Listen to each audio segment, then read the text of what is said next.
Comme nous le faisons depuis des années, nous sommes présents au Salon des maires pour rencontrer les représentants de collectivités, de communes, de communautés de communes et également des collègues d'autres fédérations. Nous avons vu le Club des villes cyclables, nous avons vu la F3V, nous avons vu un nombre de différents partenaires de manière à échanger sur nos projets communs, sur les aides que les uns et les autres peuvent s'apporter, de manière à faire progresser la pratique du vélo et organiser de futurs événements. Oui, absolument. Alors il y a le phénomène vélo qu'on remarque plus spécialement depuis 2 ans, mais d'une manière générale, on voit que les villes sont de plus en plus soucieuses d'apporter une amélioration de leurs aménagements. D'ailleurs, on leur a présenté ce matin la nouvelle édition de la charte cyclable et présenter aussi les aides, les conseils que nous pouvons leur amener en termes d'aménagement. Et on se rend compte, d'autant plus qu'il y a eu de nombreux nouveaux élus, à la fois au niveau des municipalités et des conseils départementaux, qu'il y a une réelle demande à ce sujet. Les labels que nous décernons, alors le label Territoire Vélo d'une part, le label Base VTT d'autre part, sont une reconnaissance des efforts des villes.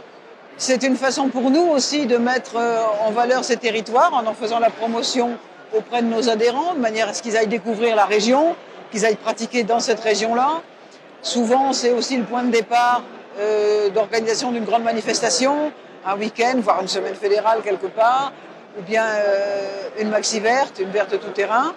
Et aujourd'hui, nous avons même ce matin décerné le premier label de Basse Gravel, le premier qui existe sur le territoire. Alors le gravel, c'est à la fois nouveau et un retour aux traditions, parce que le gravel n'avait peut-être pas ce nom-là autrefois, mais il se pratiquait. Et il est en plein développement, et donc nous avons aujourd'hui une base spécifiquement gravel dans le Vaucluse, autour de Rasteau. Le vélo prend de plus en plus de place dans la société, et on ne peut pas le nier. En plus, il y a eu l'effet Covid, alors avec les aspects, je dirais, négatifs que nous connaissons tous, mais il y a des aspects positifs, c'est qu'il y a beaucoup de gens qui se sont mis ou remis au vélo.